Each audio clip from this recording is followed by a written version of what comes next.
नमस्कार बच्चों, आज मैं आप लोगों के सामने स्मृति मतलब संचयन भाग 1 कक्षा 9 के पाठ्य पुस्तक में जो है स्मृति नामक पाठ के क्वेश्चन आंसर लेके आई हूँ। ठीक है,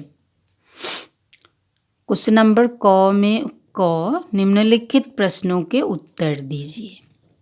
नंबर 1, भाई के बुलाने पर घर लौटते समय लेखक के मन में किस बात का डर था?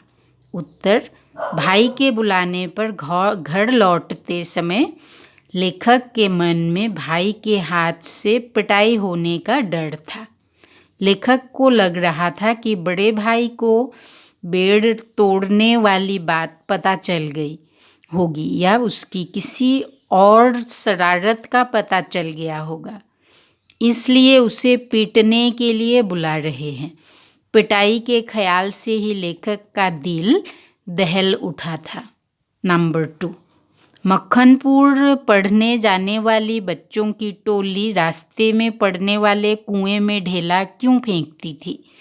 उत्तर, माखनपुर पढ़ने जाने वाली बच्चों की टोली रास्ते में पड़ने वाले कुएं में ढेला फेंकती थी क्योंकि ढेले फेंके जाने पर आने वाली आवाज़ को सुनकर बच्चों को बड़ा मज़ा आता था।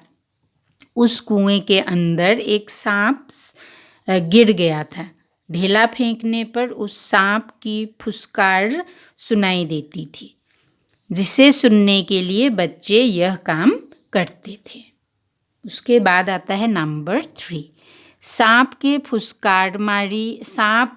फुसकार मारी या नहीं, ढेला उसे लगा या नहीं, यह बात अब तक स्मरण नहीं।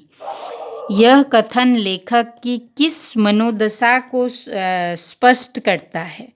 उत्तर, जब लेखक ढेला फेंकने के पहले अपनी टोपी उतारी और चिट्ठियाँ कुएं में जा गिरी, तब लेखक का सारा ध्यान उन चिट्ठियों पर चला गया।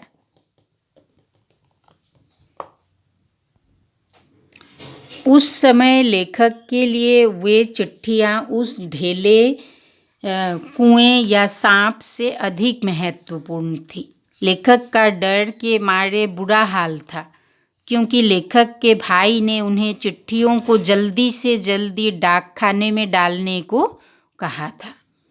क्वेश्चन नंबर 4, किन कारणों से लेखक ने चिट्ठियों को कुएं से निकालने का निर्णय लिया? उत्तर, लेखक को उसके बड़े भाई ने चिट्ठियां डाकखाने में डालने का काम सौंपा था। डाकखाने तक जाते जाते रास्ते में ही चिट्ठियां एक कुएं में गिर जाती है, जहां एक सांप भी गिरा था। लेखक चाहते तो चिट्ठियां वहीं छोड़ देते, पर घर जाकर झूठ बोल देते,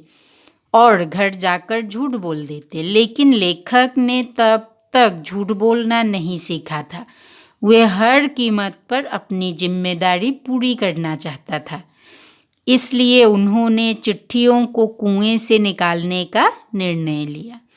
क्वेश्चन नंबर 5, सांप का ध्यान बंटाने के लिए लेखक ने क्या क्या युक्तियां अपनाई?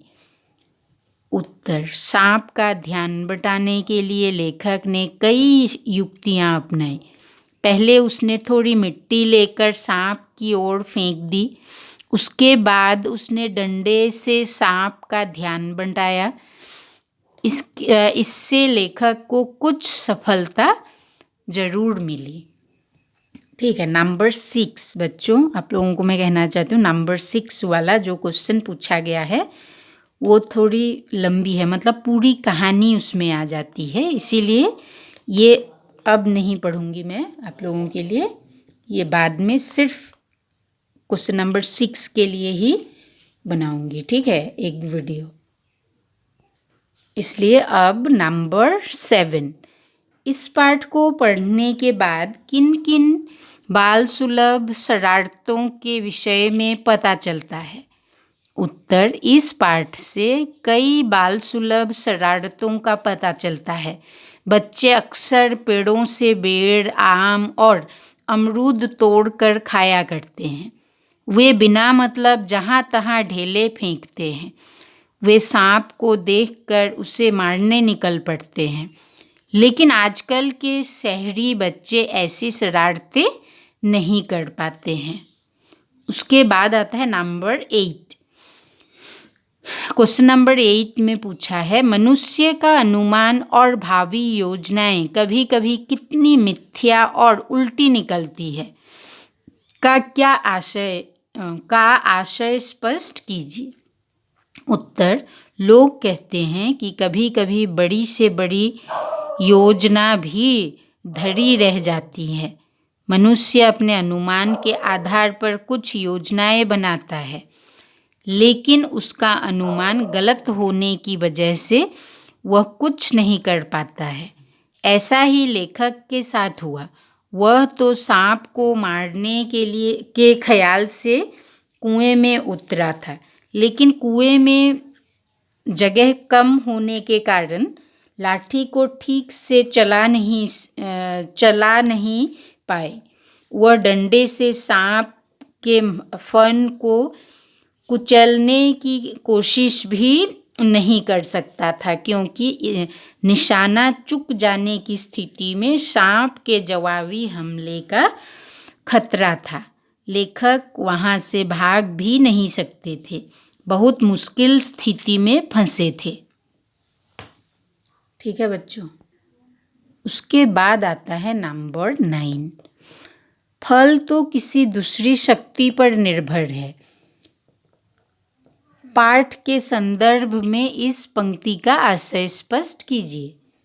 उत्तर, लेखक का लक्ष्य था किसी भी तरह से चिट्ठियाँ निकालकर जिंदा वापस लौटना।